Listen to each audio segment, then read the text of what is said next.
Losing for him was already bad, and losing against me was really the worst thing he could have. For him, be second, he was the first of the losers. He just hated that. It was nothing for him but winning. He just wanted to psych his opposition, that they all think that Senna was in front of them. He had to be quickest all the time.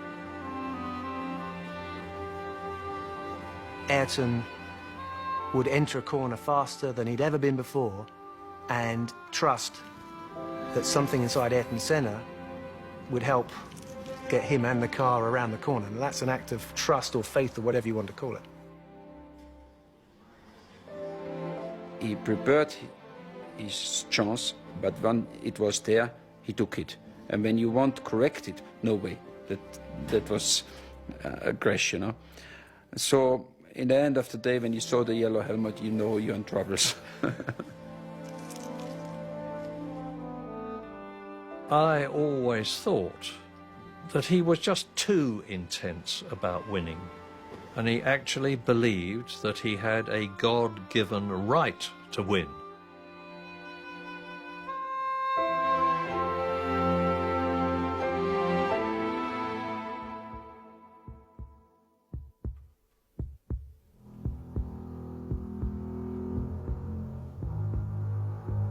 You think you have a limit. As soon as you touch this limit, something happens and you suddenly can go a little bit further. With your mind power, your determination, your instinct, and the experience as well, you can fly very high. Ayrton Senna's talent, commitment, and determination carried him beyond normal boundaries.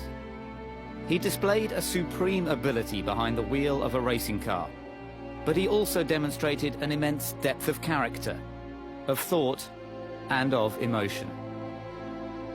His tremendous rivalry with Alain Prost throughout the late 80s and early 90s extracted every element of his genius. But if there was one area where Senna truly flew high, it was racing in the rain. His precision in the wet, he was just unbelievable. He just filled the car so much more. In the wet, you have to be very precise. You cannot make any judder with the steering. Or you got to be much more gently with it. And Ayrton filled the car much more than any other driver. First of all, looking out of my commentary box window, I saw the worst weather that I have ever seen at any race anywhere in the world. And it was rather embarrassing to me as an Englishman that everybody who thinks that it always rains the whole time in England was getting their suspicions proved. Ayrton was always very, very fast when it was wet. And this day we had a little bit everything for him and a little bit everything against us to look stupid. We employed somebody for the weather forecast, you know, and he was at the airport, close to the track at Donington, and we were in permanent contact with him, you know.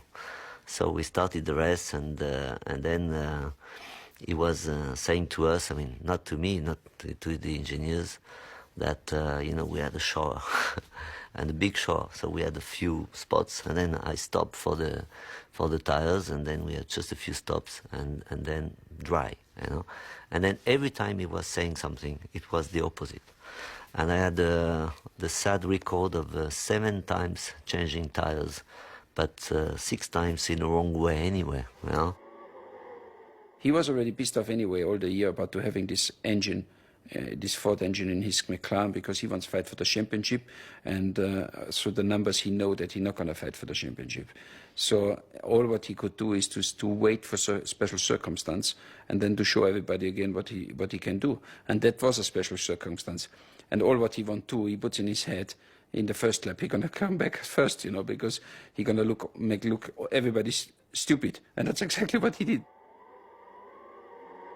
It was making me hold my breath. And I were having a job to get my breath at the best of times. You just thought, well, I can't believe it. I can't believe it. It can't stay like this. It's bound to go off. And there he did, kept going and going and going. Nobody knew where anybody was. I remember the spray as he went. When everyone else was cautiously going around thinking, ooh, I better be careful, he just went, go. And he was off. Gone. He was brilliant, but he knew he could do that.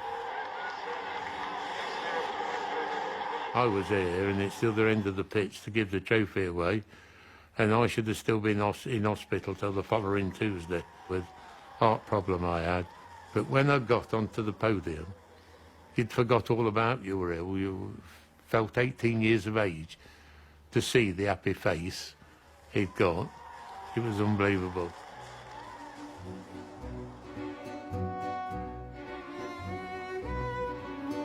His roots were firmly grounded in the sprawling steel-making city of São Paulo, the industrial heartland of Brazil. Here, amid the energy and bustle of South American commerce, Ayrton developed his talents on the kart track at Interlagos and began a collection of trophies that would become greatly cherished by his close-knit family. O Ayrton sempre foi uma pessoa extremamente determinada. Ele sabia exatamente o que ele queria e ele ia atrás daquilo até conseguir. Ele era extremamente persistente. Quando ele era pequeno, a gente chamava ele de teimoso, porque ele ia assim até o fim, aonde ele queria chegar. De criança eu lembro muito a época que ele corria, que ele treinava de kart, da época que ele inclusive foi viajar para fora, e nas vezes que ele fez para fora para correr em campeonatos de kart, eram viagens rápidas, mas que sempre tinha uma expectativa muito grande de que resultado que ele ia obter, e sempre teve, cada ano ele tinha resultados muito positivos. Então as minhas recordações são muito ligadas a isso, porque a vida dele era muito, muito ligada ao automobilismo. Desde que eu nasci, desde que eu me lembro, ele já andava de kart quando eu nasci. Before long, kart racers in Brazil and all around the world became all too aware of the driver in the yellow helmet. O Ayrton, eu conheci ele quando ele era um garoto de kart, ele era piloto de kart. Mas na época eu já pintava para o Emerson Fittipaldi, que era bicampeão mundial de Fórmula 1, para o Nelson Piquet, que já estava na Fórmula 1, então ele queria criar a sua identidade também. Então eu resolvi, pensando em colocar uma cor quente no capacete, como a Ferrari, que é vermelha, pintei ele de amarelo, certo? Com duas faixas saindo em verde e azul, saindo como se fossem os olhos dele, porque dá movimento e dá agressividade também. Então assim foi feito e foi composto as cores do país, em verde, amarelo, azul e branco. Quando Ayrton retornou, ele quis adotar essa pintura, que ficou para sempre a pintura dele. Foi isso aí. I know him since long time ago, because we did 2 World Karting Championship together in Le Mans and Estoril, 78 and 79. So this goes back to the very, very old days. And he was very, very committed. He had this, this star, these eyes. He was exceptionally committed, I think, more than anybody else. A gente sempre foi uma família super unida, e quando Ayrton foi morar na Inglaterra, todos nós sentimos muito, e ele também, né, a falta, a distância. Então a gente muitas vezes ia para lá, ou quando ele podia vir, para poder ter essa proximidade maior. Ele escrevia muito. Cada corrida que ele fazia, ele escrevia detalhando cada curva, cada coisa que ele tinha feito. A gente tem essas cartas até hoje, e mesmo à distância, o contato sempre foi muito, muito próximo. Como o Ayrton, quando foi para lá, ele não sabia inglês, então ele ficava em frente da televisão, horas e horas, tentando entender o que estava se passando, procurando aprender a língua e se concentrando.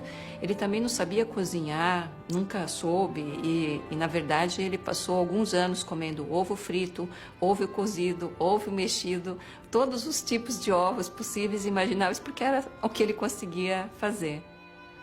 Quando o Ayrton me procurou, em 1984, em janeiro, ele tinha muita preocupação com o preparo físico, com a sua saúde, porque ele era muito magro, uma pessoa realmente fraca, e era até chamado Franzino Ayrton Senna pela mídia. Nós iniciamos um trabalho, percebemos a vontade férrea que ele tinha de buscar ser mais forte, mais resistente. Era uma pessoa que tinha uma força interior muito grande, porque ele não media esforços. Se alguém perguntar qual a diferença do Ayrton, é esse fazer. Porque saber de cabeça é não saber nada. E eu falava muito para ele isso.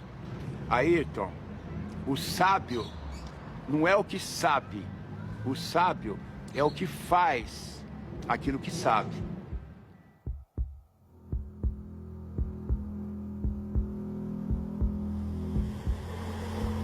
It's not simply a stronger muscle or a better tonus in your muscle, but it's really the power, the strength you get, physically speaking, you know, to your body, but also to your mind. And you only really learn by doing it, I believe. Once I realized that there was something special in there, I really focused and try to learn about myself, because it's basically learning about yourself, learning about your own limitations, learning about your strengths, your qualities, and trying to make, as a whole, a smoother person.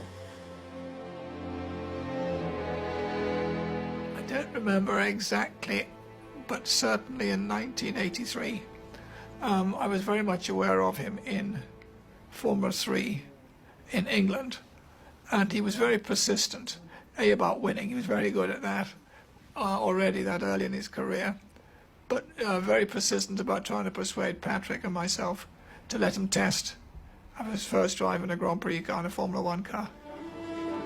That first drive came at Donington Park in England, at the wheel of the Williams FW08C, the model of car that had taken Keke Rosberg to victory in Monaco earlier the same year. Ayrton turned up, made himself comfortable in the cockpit, remembered all the instructions about what everything was for in the cockpit.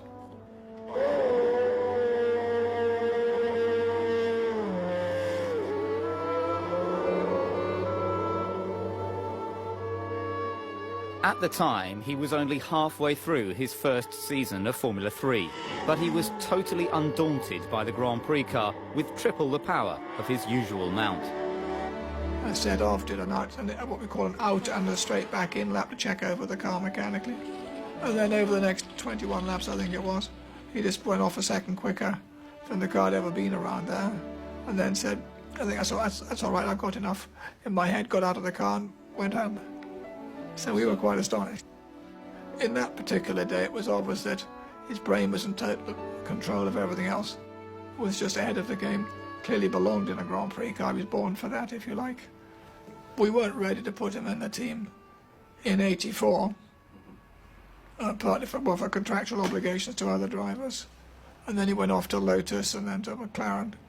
So it was quite a long while before we were able to offer him a seat, which was for '94. When he went to Tolman, it was fantastic to see another Brazilian driving. I mean, by instinct, I was always more of a fan of Ayrton than I had with any other Brazilian Formula One. I never had the chance to see Emerson, but I had the chance to see Nelson.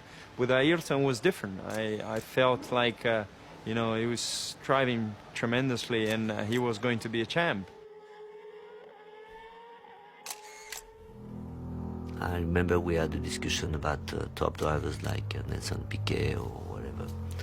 And I said to Ron and even all the people, take the best young guy coming, you know, to get a very strong team is Ayrton.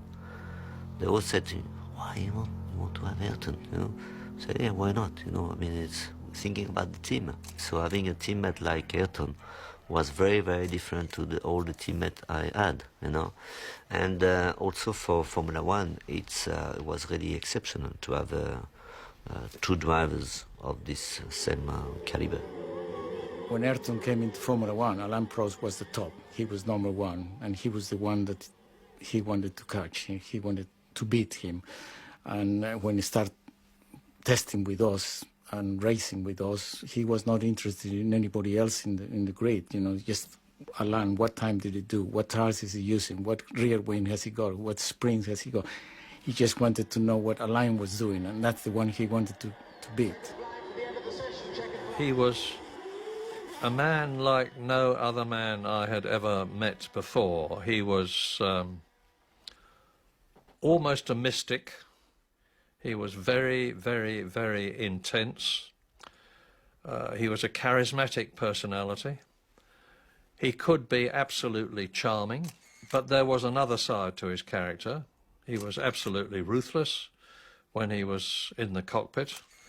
And he was an intensely religious, God-fearing man. And he actually believed that he had a God-given right to win.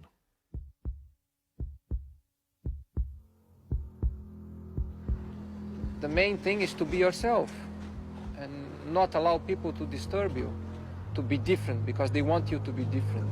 You gotta be yourself. Many times it's through a mistake, due to your own personality or your own character or interference that you get on the way, that you learn. And the main thing is to make sure you learn through your mistakes and get better. I believe in the ability of focusing strongly in something, then you're able to extract even more out of it. His whole life was concentration for the race or for the championship. He had no family, no children, nothing, you know, so it looks like he was living only for that. Ma durante le corse la cosa più difficile è quella di tenere la concentrazione, essere sempre concentrati, di non avere problemi che possono distogliere l'attenzione ai problemi reali della corsa, essere preparato tecnicamente e sapere cosa fare nel momento migliore e non fare errori né dal punto di vista tecnico né dal punto di vista umano. In the time of the very sophisticated racing cars we had, with skirts and electronic suspension, you know, that way you have to put the car up on the straights and then lower down before the corner. You have to do so many things on the car. Ovviamente qualsiasi pilota che partecipa ad una manifestazione sportiva automobilistica, a prescindere che sia Formula 1 o altre categorie, è esposta a dei rischi. Questi rischi sono considerati, nessuno corre senza utilizzare la testa, perché un pilota senza la testa non ha futuro. Un pilota senza la testa ha una carriera molto breve, perché farà molti incidenti e si farà sicuramente male. Quindi questa è una categoria dove serve essere veloci, performanti, costanti e intelligenti. As a racing driver, one has to be in tune with your emotions, your body, your mind, your psychology, all these things. So I think Ayrton had those qualities in abundance, and he was questioning. He seemed like a driver who was constantly questioning what it was to be a racing driver. Once he get into the concentrate, he didn't feel anymore any pain, he didn't feel anymore any stress, he didn't feel anymore, he was just in another world. As we all been, a kind of, but his one, he was more intensive, he was a step ahead. There's a state of mind that one is raised to, where it becomes sort of transcendental, And Ayrton spoke about things to do with his concentration when he was in qualifying. He talked about a state of mind that he got into whereby he was there but not really driving the car. And these are things that speak of his level of concentration that he achieved as a racing driver. You had to do these famous qualifying laps. It was something where you was in the box, you watched still the monitor, you watched your competitors, you had to talk with your engineer, how is the wind, how is the sun, how is the asphalt temperature. And then suddenly the engineer told you, now let's go. That let's go means you had to switch a button and to say, okay, and now I have to be fully concentrate and actually getting into another vault where everything start to go in slow motion, because when you do quick lap, you try to see everything in slow motion, to do all the fine things right. And it's a kind of a dream. Everyone who followed Formula One recognized that Senna was the master of qualifying. If you go for a corner on qualifying tyres with extra horsepower and you've never had that all weekend, how do you anticipate how fast you can go?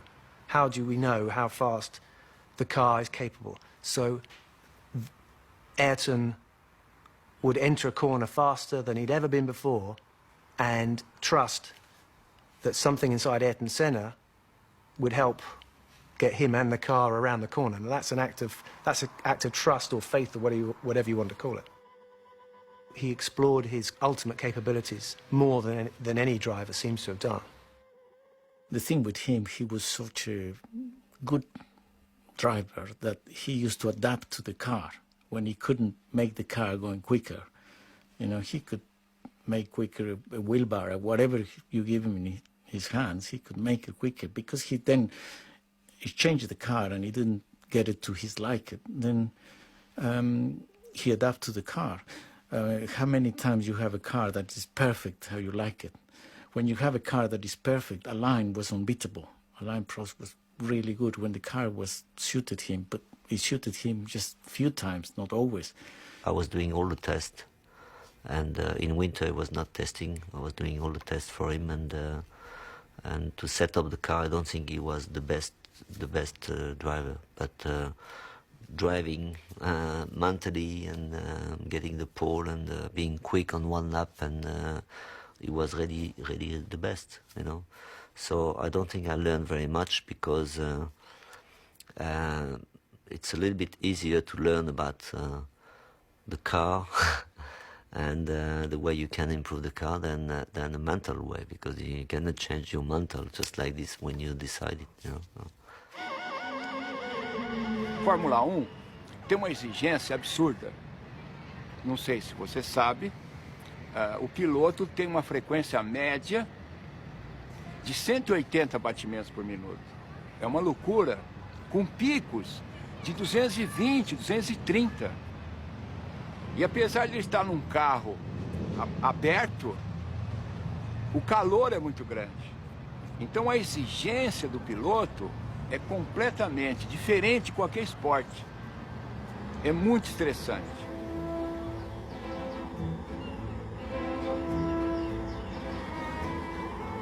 Havia sofrimento, claro. Trabalhávamos a 1h da tarde, que é horário de verão, para pegar o maior calor. Porque para o Ayrton interessava, lá na Fórmula 1, quando a competição era extremamente desgastante. Quanto pior, melhor. Por quê? Porque ele estava muito mais preparado do que as outras pessoas, do que os outros pilotos, que na época não se dedicavam ao trabalho com o corpo, com a mente, com as emoções, com o espírito. Por isso, ele se tornou imbatível. Eu lembro quando começamos com a meditação, ele tinha uma dificuldade muito grande de não pensar. Tinha assim achava terrivelmente difícil fazer isso. No entanto, ele se envolveu tanto com esse processo de meditação que ele conseguiu momentos de uma profundidade mental tão eloquente que atingia níveis inigualáveis de profundidade, que ajudava muito nas tomadas de tempo, ajudava muito nos seus recordes, nas suas vitórias, porque a concentração dele era máxima devido a esse trabalho de meditação, de respiração, de relaxamento. Monaco was a special place for Senna. He shot to fame by nearly winning the race in his debut season and would go on to take victory in the Principality a record 6 times. On his first outing in a McLaren, however, Prost thought he had him on the ropes. In Monaco, where he was not very good into the weekend, was the first Thursday was ahead of him, and Saturday almost the whole day was ahead of him, until the last qualifying lap, where just like this, and he went quick, and he get the pole for just a little bit, but I could not imagine that he could come back just like this, because he was not going that well. And he said in a press conference that he went outside the car and he looked at the car, how the car was behaving on the track, and then realizing what he was doing wrong and what was wrong, came back in the car and drove at the perfection, in a perfect lap. For me, it was very difficult to hear that, In fact, it looks like everybody needed a guy like that, He was different. I was too boring, and he was different. Once you in it, and you've got to go all the way to the end, because you commit yourself to such a level where there is no compromise. You give everything you have, everything, absolutely everything. And sometimes you find even more, because it requires more if you want still to be ahead, if you want to win. The uncanny will to win that he had, I've never seen it in any other sportsman. I certainly haven't been connected to anybody that had that fear, determination to succeed and to win. It was just, like Alain Prost said, for Ayrton, he is willing to risk that little bit more than any one of us will do. And maybe, for him, be second, he was the first of the losers. He just hated that. It was nothing for him but winning. Losing for him was already bad, and losing against me was really the worst thing he could have. And that's why his whole motivation was to beat me.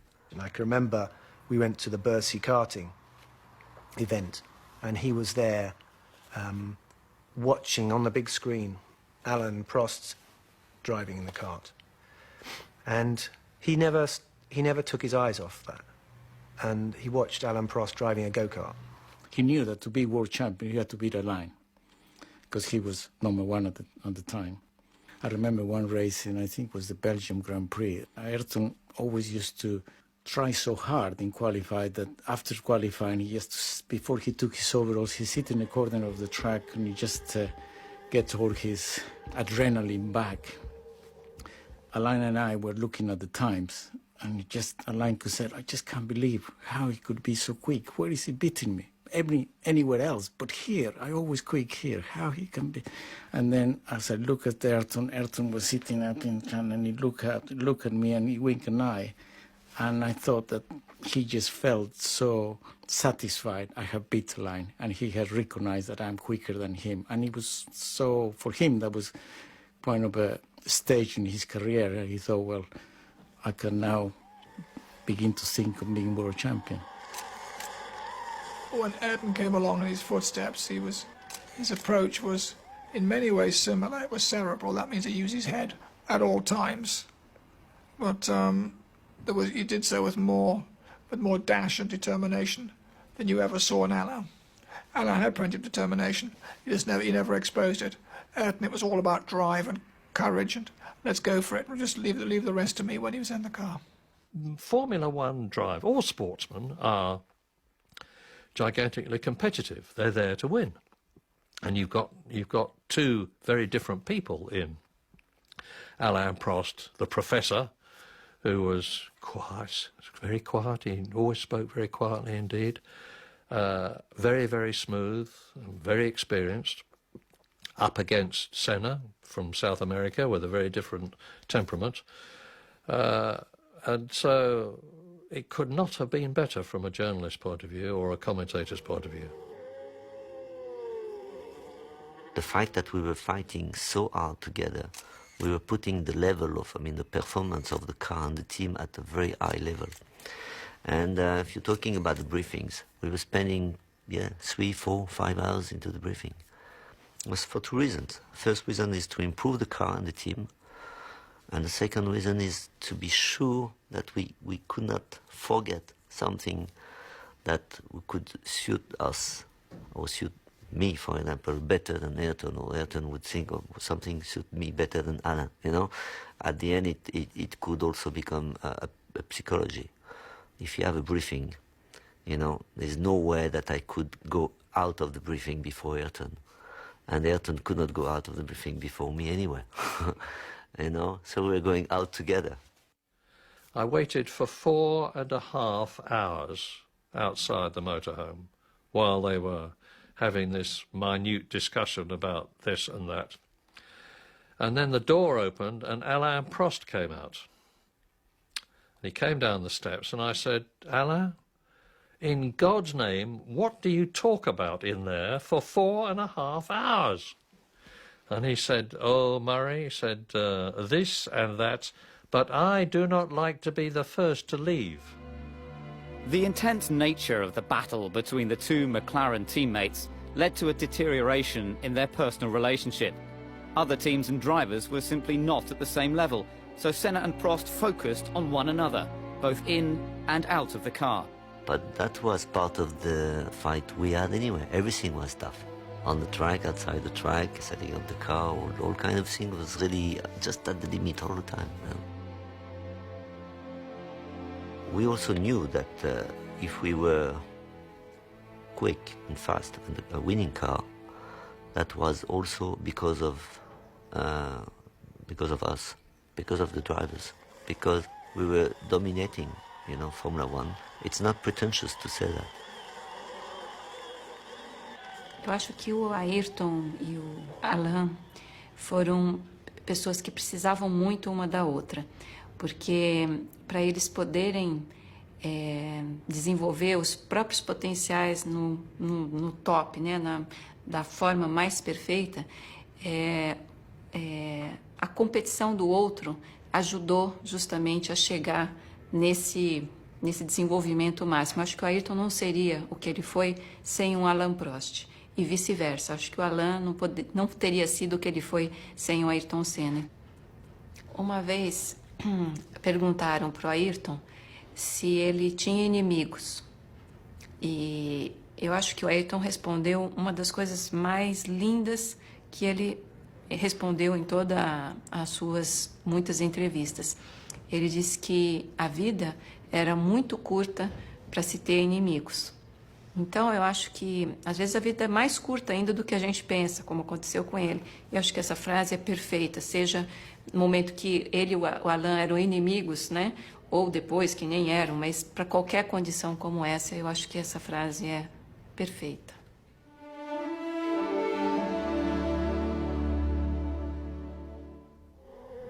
When you are under a lot of pressure, in a critical moment, in a championship or in a particular race, it's the one that can put together the combination between aggressivity and calculating things that will get the best result. And you need more than anything a very clear mind to understand exactly when is the moment to be aggressive, when is the moment to be calculated. To win a championship, you need the combination of those elements in the right doses at given moments. The lifestyle enjoyed by Ayrton was that of the rich and famous. Beautiful houses, lots of toys, and opportunities to relax. But his love of Brazil and for its people was reflected in the way they felt about him. He was idolized by the ordinary men and women in the street, and he's still idolized today. Máximo, pessoa extraordinária, maravilhosa, foi embora muito cedo. certo. Vagabundo, meu, é ele. Oh, esse pra nós aqui é o melhor do mundo. Muito legal, muita saudade dele. Faz muita falta pro esporte brasileiro. Representava muita alegria, né? Ao domingo. Tinha muita emoção na grande corrida dele. Grande piloto, tem muita alegria para nós no Brasil. É difícil ter outro piloto igual o... Ai, que beleza! A pessoa representa tudo pro nosso país. Foi o maior ídolo, a maior glória, foi tudo. Acho que para todos os brasileiros nós é a honra de ter uma foto dessa aqui, observar assim e ter como lembrança, né? Ele pra mim ele foi um dos melhores brasileiros do mundo e ele deve ser homenageado por todos porque eu acho que ele foi o melhor, mesmo que ele já tenha ido. Isso aqui representou pra gente os melhores fins de semana aqui do Brasil. Para mim, um ótimo atleta, uma ótima pessoa, um ótimo ser humano e um exemplo de vida. Deu até um nó na garganta quando olhei. Isso para mim significa muito, viu? Muita saudade.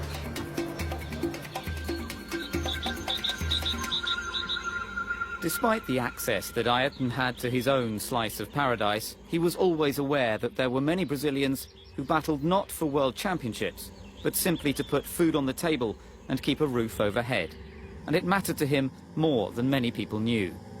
Ich glaube, das war das zweite Jahr, war ich in Brasilien mit ihm dann gefahren und wir sind fast durch mit diesen Favelas, man sieht Favelas, da sieht man diese Armut, oder, auf der anderen Seite und du arbeitest mit jemandem, der mit seinem eigenen Flugzeug und der alles hat und so weiter. Sag ich, wie ist das? Hast du kein Problem? Wie geht es dir, wenn du dieses siehst, oder? Da habe ich gemerkt, jetzt sind wir auf einem anderen Punkt dieser Unterhaltung, oder? Und er hat gesagt, Josef, mich stört das total, diese Korruption, diese Schwierigkeiten, diese Leute. Ich habe wirklich eine Wut oder eine Trauer, wenn ich sehe, wie diese Leute leiden, oder? Aber ich bin noch nicht stark genug, ich bin noch nicht mächtig genug, dass ich was ändern kann, oder? Da hat sich gezeigt, in welche Richtung dieser Mann eigentlich gehen will, oder? Dieses Rennfahren, dieses schnell zu fahren, dieses an das Limit zu gehen, ist einfach nur eine Brücke oder ein Wagen, ein Fahrzeug gewesen, um in diese Richtung, wo er hinkommen wollte, ist. Das ist auch ein Prozess von ihm selber gewesen, wahrscheinlich, oder? I think the best remembrance I had was when I stayed with him that weekend in his house, in his farm, and we had a storm, and the lights and the telephone went out of order. And I needed to phone my wife, who was in Scotland. So we went out, and we found a telephone box. So I phoned my wife, and he went outside. It was dark, and he was standing under a light, a street lamp, and some kids had seen him and recognized him, and by then he had 20 or 30 children around him, and he was chatting to them and signing their autographs, signing the autographs for them. And when I came out of the telephone box, that's one of the sweetest memories I have of him, standing with the light playing on his head and shoulders and surrounded by the kids and being so nice to them.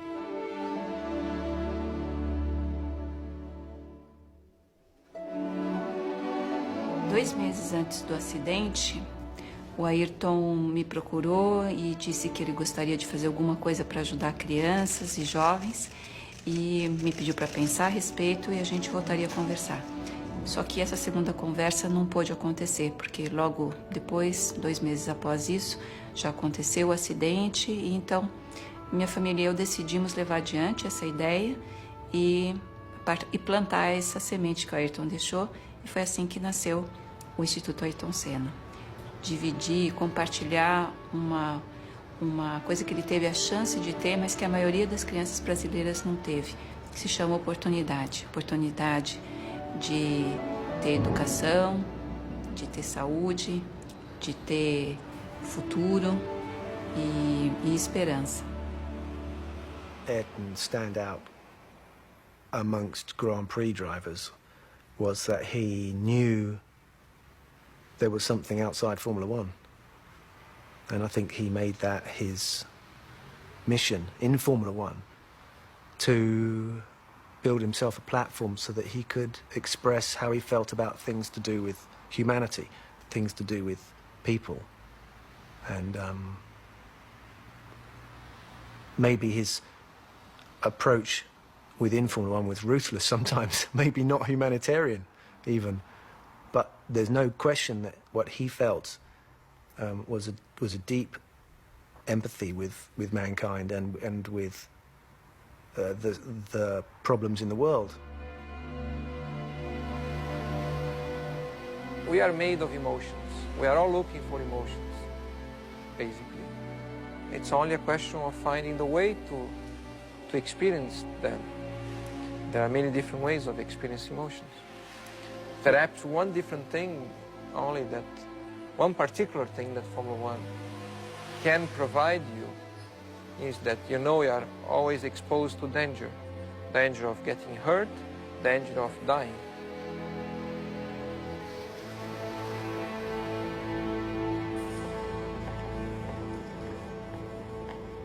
Travel was a major factor in Senna's life.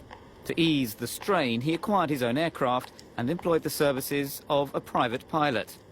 Over a period of 4.5 years, Owen Omani got to know his employer extremely well. Very often we used to go backwards and forwards to Brazil, and we'd leave São Paulo at 10:30 at night, and Ayrton would lay out the bed at the back of the aircraft, go to sleep in his pyjamas, and we'd shut the door. And then first thing, 7 o'clock in the morning, I used to come back to the cabin, wake Ayrton up, and we'd be landing in England at 7:30, 8 o'clock in the morning. He'd be as fresh as a daisy, and of course we were totally shattered. My compliment to him is to say that he was big enough to be little, if you understand what I'm saying. In April 1994, Owen flew Senna to the Imola circuit for the San Marino Grand Prix. A Imola Ayrton si è sempre trovato in maniera particolare, come sul circuito di casa. Da allora, dopo l'84, Ayrton Senna ha conquistato 8 pole position in 10 anni. Ha cominciato con le Lotus e poi con la serie incredibile con McLaren per finire con Williams, e anche l'ultimo anno in cui lui corse a Imola era chiaramente in pole position.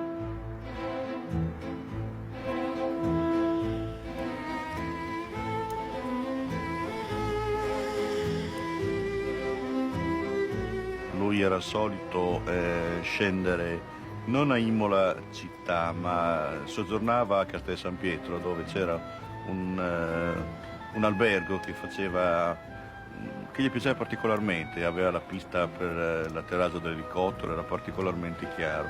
Era l'Hotel Castello dove lui e la sua squadra risiedevano. Era una persona comunque molto semplice, dolce e soprattutto riservato. Infatti chiedeva spesso di mangiare qui da noi nel ristorante, però voleva magari l'ultimo tavolo, quello più nascosto, più diciamo lontano dalle persone. The whole weekend was terrible. I mean, first of all, the accident of Ruben Barrichello. Then the day after, Roland Ratzenberg,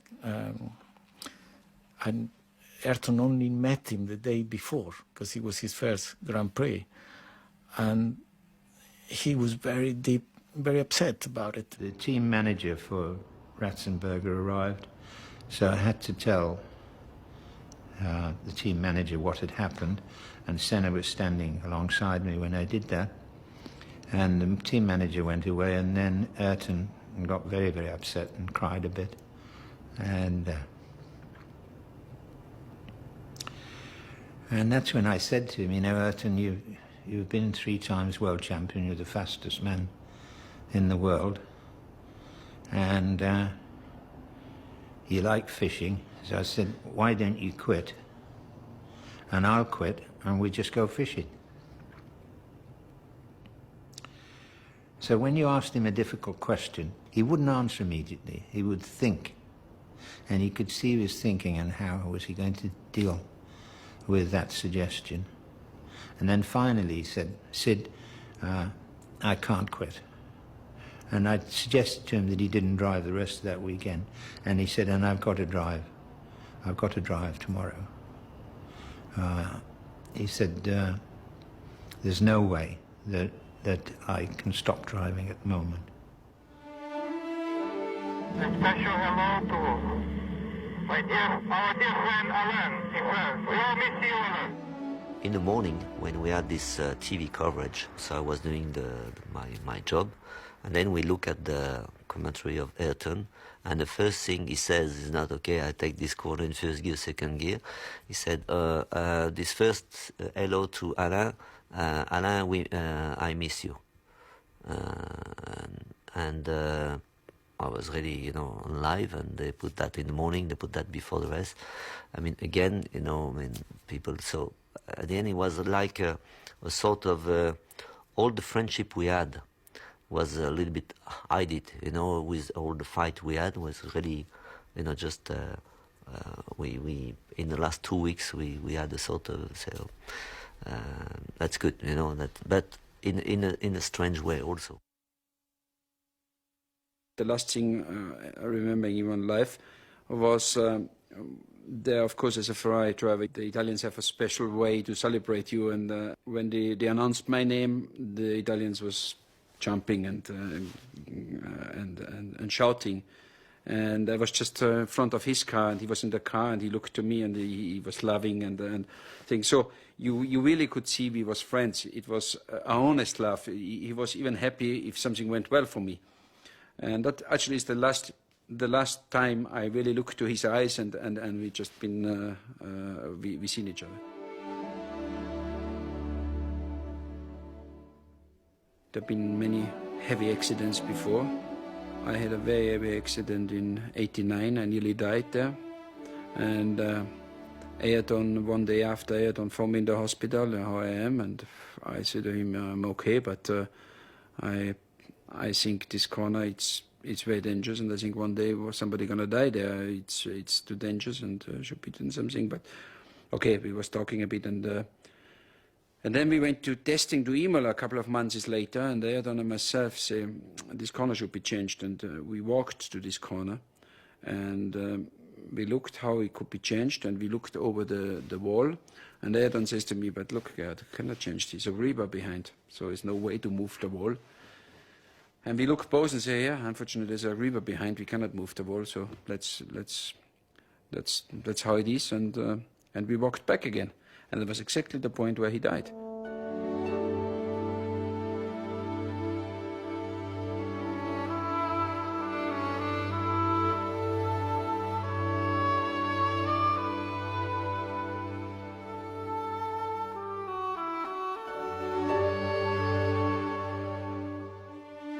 It was the worst day in the history of Formula One, because although many drivers were killed in Formula One before Ayrton Senna, none of them were as famous.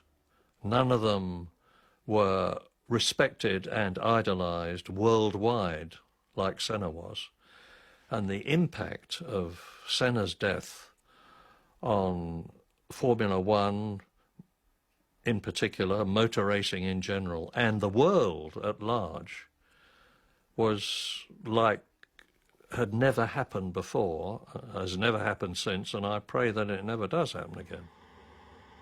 The Imola circuit witnessed the loss of one of the true greats of Formula One. But memories of Senna will never fade, and across the world, his spirit lives on.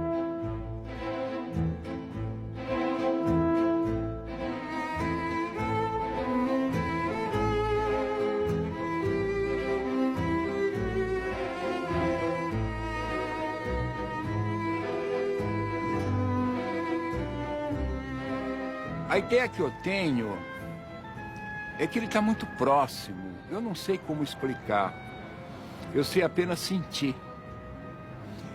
E a certeza de que ele está muito próximo, porque nós temos essa coisa com a morte, de que não devemos falar, não devemos pensar. A nossa civilização, ela renuncia à morte.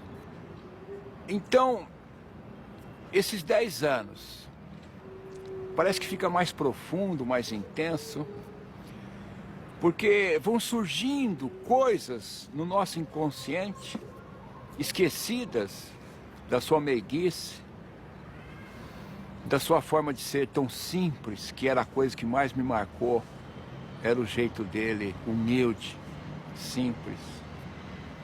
Uma vez o Ayrton disse que os ricos, as pessoas ricas, não podiam continuar vivendo numa ilha cercada por um mar de miséria, que todos nós respirávamos o mesmo ar e a gente precisava dar uma oportunidade, ao menos uma oportunidade fundamental para as crianças e jovens. Então essa é uma visão que o Ayrton tinha, que eu tenho e nasceu da minha família, como uma educação com uma educação de valores que respeita a pessoa do outro e pensa que é importante que todos nós possamos ter oportunidades, dar certo, respeitar as pessoas e ser responsáveis, ser corresponsáveis pelo próprio país. Nesses 10 anos de trabalho, nós estamos completando também 10 anos esse ano, nós atendemos a 3.930.000 crianças e jovens em todo o país. If I did the things I did, it's because I had, first of all, a good opportunity in life to grow properly, to live well, live healthy, learn a lot, and I was led at the key moments to the right direction, I believe.